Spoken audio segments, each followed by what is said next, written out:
You know, for somebody who supposedly enjoys lemon drops, Dumbledore sure doesn't seem to know how to eat them properly. If he's doing it right, they shouldn't get stuck together because you're not supposed to unwrap one of them until you're ready to put it in your mouth. Dumbass.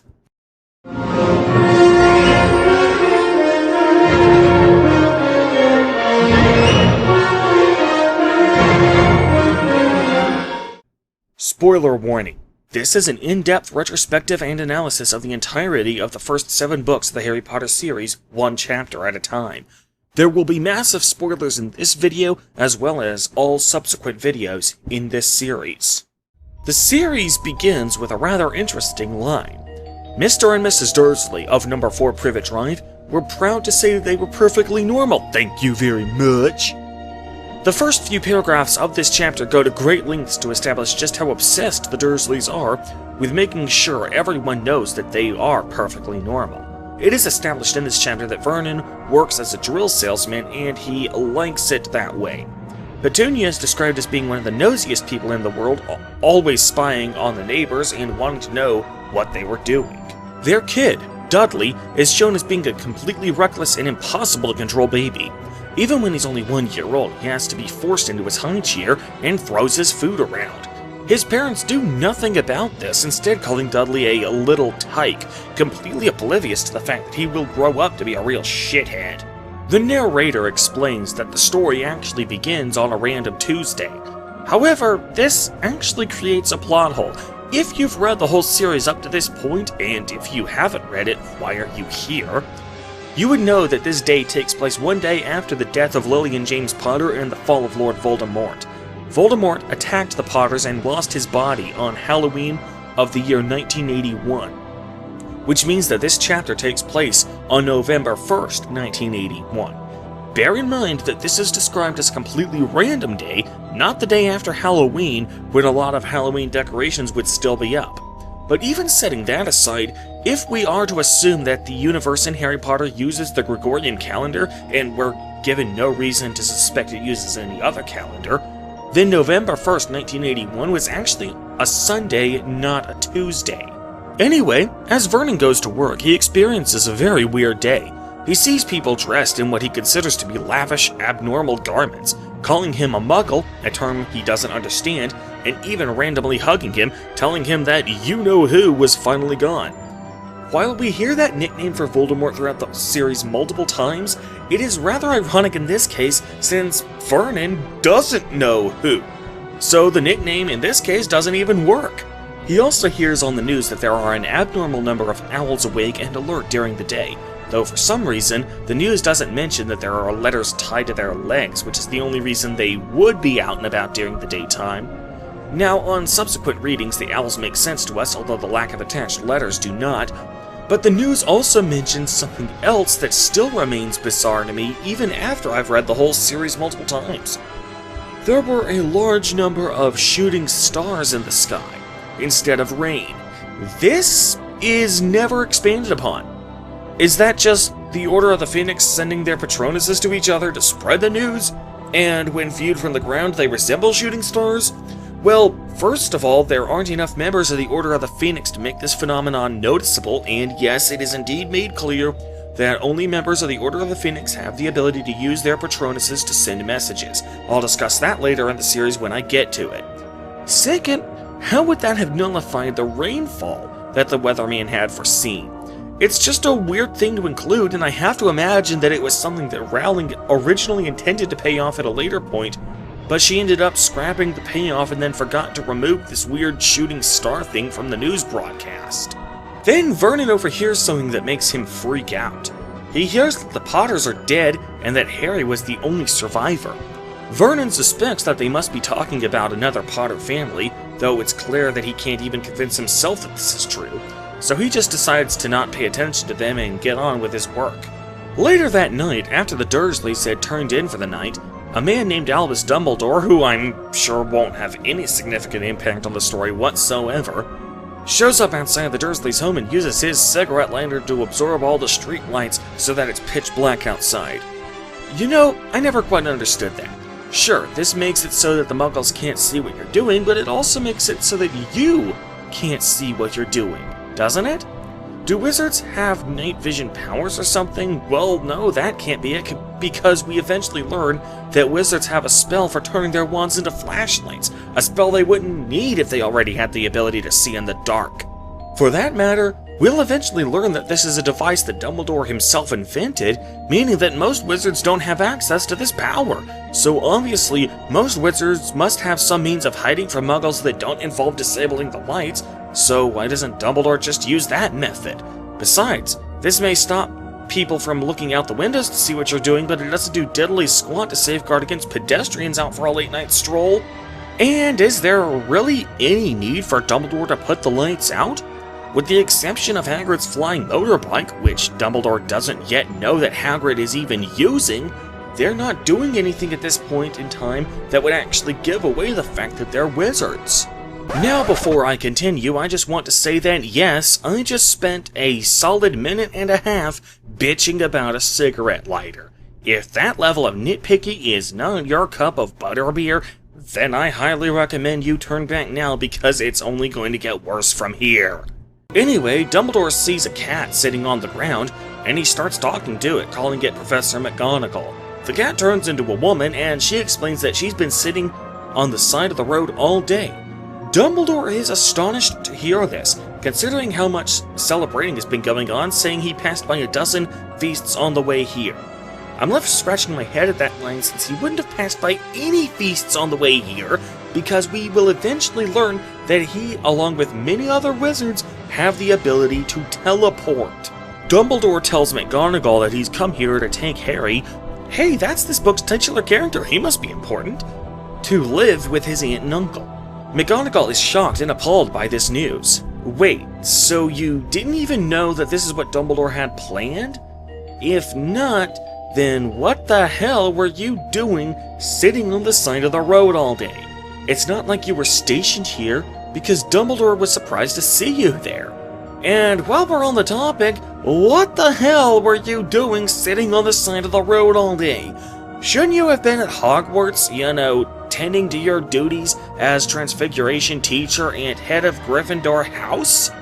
Granted, in the real world, November 1st, 1981 happened on a Sunday when there wouldn't have been any classes held, but I would have to imagine that all the teachers would still have to be there to, keep order and stuff. And if we go by the book's current timeline of it being a Tuesday, then she definitely would have had duties to attend to at Hogwarts. For that matter, if we assume that Dumbledore wasn't at Hogwarts that day, which is likely seeing as he was probably off dealing with the immediate aftermath of the fall of Lord Voldemort and making arrangements for Harry to come live with his aunt and uncle like he just described, then McGonagall wasn't just the Transfiguration teacher, she was standing head mistress in Dumbledore's absence. Now, for the 1% of you who were watching this retrospective without having read the books yet, let me just say that it is not the least bit in McGonagall's character to skip out on a day of work for nearly any reason, let alone to actively forego the numerous celebrations happening all across the country, and instead ought to just sit on her ass watching a bunch of muggles that she, at least at this point, has no reason to take any interest in. Hell, even in this very scene, she's criticizing the rest of the wizarding world for being so reckless with their celebrations and coming dangerously close to exposing their world to the muggles. The only thing that would have caused her to abandon her post at Hogwarts would be a direct order from Dumbledore, which she would have obeyed, but again, he did not expect to see her there.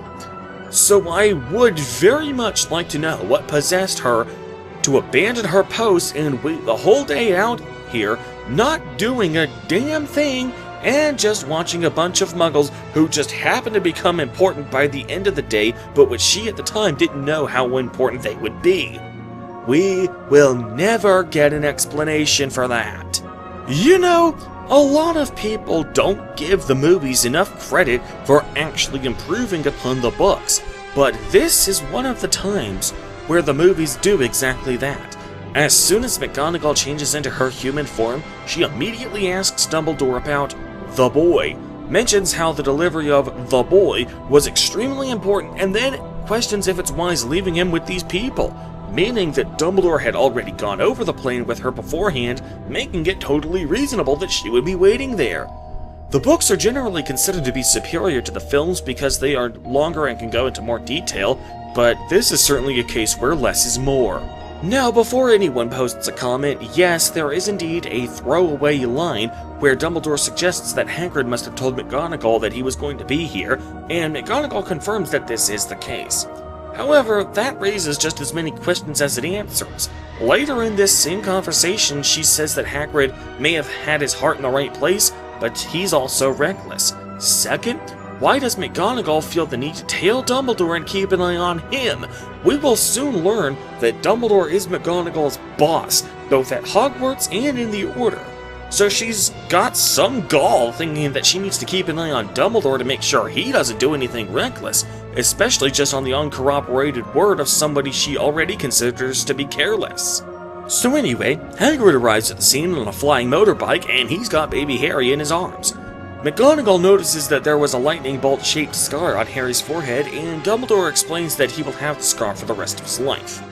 He mentions that the scars can sometimes be useful, and mentions that he has a scar on his leg that is a perfect map of the London Underground.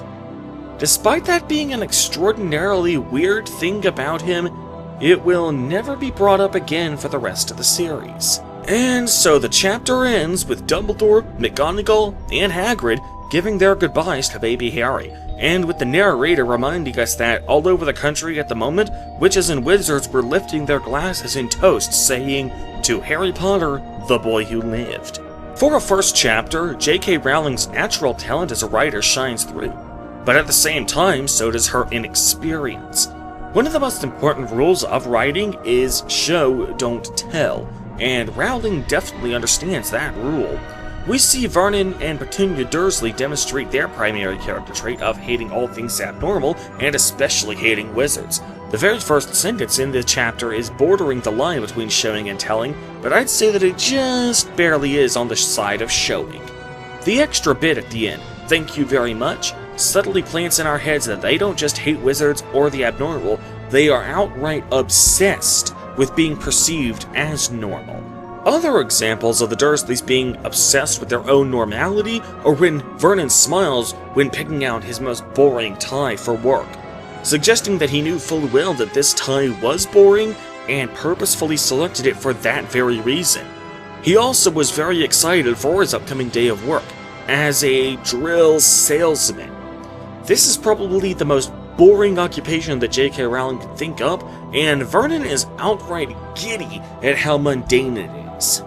We also see clear evidence that Dudley will grow up to be a spoiled brat. He is constantly fighting against his mother to be put in his high chair, and is constantly throwing his food all over the kitchen. By contrast, Harry is shown as being the quietest baby that Rowling can depict, setting up the contrast between him and Dudley that will continue for the rest of the series. However, there is one bit of characterization for the Dursleys that I have to roll my eyes at. After Vernon gets home from work, Petunia tells him that Dudley learned a new word, and that word was won't. Now, I get what Rowling was going for. The implication is that Dudley is learning words that contribute to him being a juvenile delinquent when he gets older. But I honestly don't see it.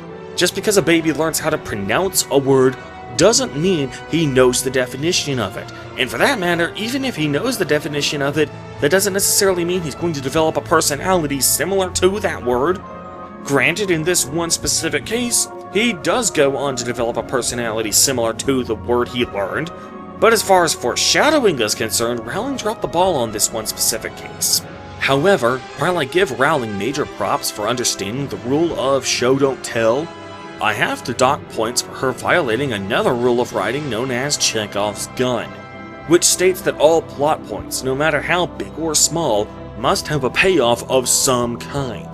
We see numerous examples of various things in this chapter that are brought up, and not only do they not get resolved, but they are never even mentioned after this one chapter, like the shooting star anomaly or Dumbledore's leg scar. A lot of attention is drawn to these anomalies, enough attention that you would expect that they would become important later on, yet they never do. Now, I'm about to make a bold statement that will no doubt be seen as controversial among the fans of this franchise. A common praise that these books have received is how J.K. Rowling very clearly planned the series in advance, and that various clues left in the first book that eventually get paid off in the last book, such as Harry having inherited his mother's eyes, is evidence of this. However, while she may have planned a few plot points from the start, the assumption that she planned the entire series out in advance and only filled in a few minor details here and there is clearly misplaced.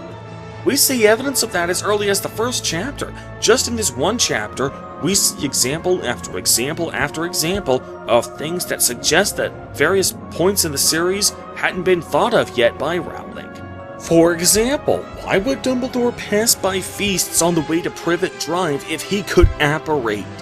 When he defends his decision to have Harry come to live with his aunt and uncle, he says that Harry is better off growing up away from his fame until he's ready to handle it.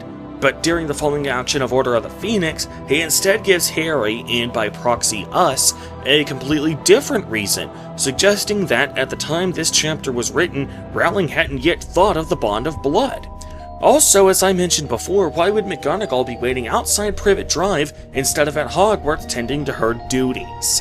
We are going to see many more of these examples in the early books, but I will address them as I get to them. For the time being, however, we clearly see evidence that Rowling is making up at least half of this story as she goes along, even if she may have planned the most important plot points out in advance. Now granted, it isn't very satisfying to look at a story with this mindset. When we enjoy a story, we like to assume that our enjoyment of that story is because the writers and other creators of the story were simply really talented at what they do. Sometimes that is the case, but sometimes we enjoy a story not because the creative minds behind it are inherently talented, but just because they got really lucky and managed to strike gold on one specific piece, which managed to get really popular despite its flaws. We like to think that our favorite stories are written by the world's most talented writers, because then it makes sense why we enjoy them so much, but that doesn't mean that's actually what happens during the creative process. There are three main characters in this chapter: Vernon Dursley, Petunia Dursley, and Dudley Dursley, with Vernon being the POV character. This is the only chapter in the series where Vernon will be the POV character. After this, he and the rest of the Dursleys are just going to be minor characters. Considering that this will be the most opportunity I will ever have to do any analysis of Vernon or Petunia, I guess I better take the most of this opportunity. There is one question that has always bugged me about Vernon Dursley. Why exactly does he hate wizards? The only reason we are ever given in the story is that he just hates anything abnormal, and because wizards are what he considers to be abnormal, he therefore hates wizards. But why exactly does he hate all things abnormal? Way later in the series, towards the end of the series, we eventually get an explanation as to why Petunia hates witches and wizards, but we get precisely dick all for why Vernon hates anything out of the ordinary. After the series had concluded, J.K. Rowling stated in an interview that Vernon had met James Potter and asked what kind of car he drove. James went on to describe his broomstick, and Vernon thought that James was treating him like an idiot by not giving him a straight answer to his question. However, that seems rather shallow if you ask me. That seems like the sort of misunderstanding that James could have patched up with a simple apology, and it certainly doesn't explain why Vernon went on to hate all things abnormal. Sadly, if there is one aspect of writing that J.K. Rowling is complete trash at, it's writing villains with dementia. There are multiple villains, both main and supporting, in this series, but very few of them have any real depth to them or have any real reason behind what they do. There is hardly a single likable trait about most of them. Rowling often goes out of her way to portray her villains as having as few likable traits as possible. While that makes for some nice escapism, it's not very realistic or immersive. People are more complex than that.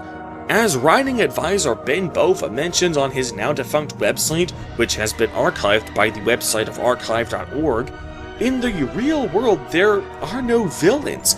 No one actually sets out to do evil. Yes, there are madmen and murderers and rapists and crooked politicians and greedy land developers and all sorts of villainous behaviors, but each of those people believes that he is doing what is necessary and maybe even good.